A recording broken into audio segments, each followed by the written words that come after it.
यूँ तो पवन सिंह के चाहने वालों में एक अलग ही डिमांड होती है और वो हमेशा से चाहते हैं कि पावर स्टार पवन सिंह के बीच लगातार लोकगीत लेकर आते रहें। और पिछले कुछ समय से देखा भी जा रहा है कि पवन सिंह लगातार हफ्ते में एक दिन उनका नया लोकगीत तो सुनने को मिल ही जाता है। तो लीजिए फ्रेंड्स, आप सभी के बीच सुपरस्टार पवन सिंह का एक और लोकगीत तैयार है। खबरों के माने तो ये गाना काफ़ी दमदार होने वाला है और फिलहाल के लिए इस गाने पर काम किया जा रहा है, जिसमें म्यूजिक देंगे आजाद सिंह और इस सॉन्ग की रिकॉर्डिंग पवन सिंह अगले हफ्ते करेंगे। जी फ्रेंड्स, अगले हफ्ते इस सॉन्ग की रिकॉर्डिंग की जानी है। फिलहाल के लिए इस सॉन्ग पर काम किया जा रहा है अभी, और बताया जा रहा है कि इस सॉन्ग में म्यूजिक दे रहे हैं आजाद सिंह, जो कि काफ़ी खास होने वाला है और ये सॉन्ग भी काफ़ी दमदार होने वाला है। अगर इस लॉकडाउन के बीच अगर आप सभी घर पर बैठे बोर हो रहे हैं तो आप सभी को एंटरटेन करने आ रहा है पावर स्टार पवन सिंह का सुपरहिट सॉन्ग। तो ये पवन सिंह का कहना है कि लगातार उनके बीच उनके फैंस के लिए वो मार्केट में अपने सॉन्ग्स लेकर आते रहेंगे, जिससे सभी लोग घर पर बैठकर लॉकडाउन का पालन करें और उनके सॉन्ग को सुनकर इंजॉयमेंट करें।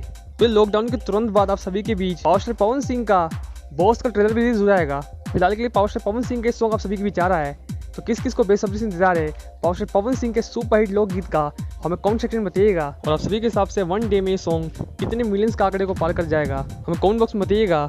और इस तरह के इंटरेस्टिंग वीडियोस को पाने के लिए हमारे चैनल को सब्सक्राइब कर लीजिए। मिलते हैं अगले वीडियो में, धन्यवाद।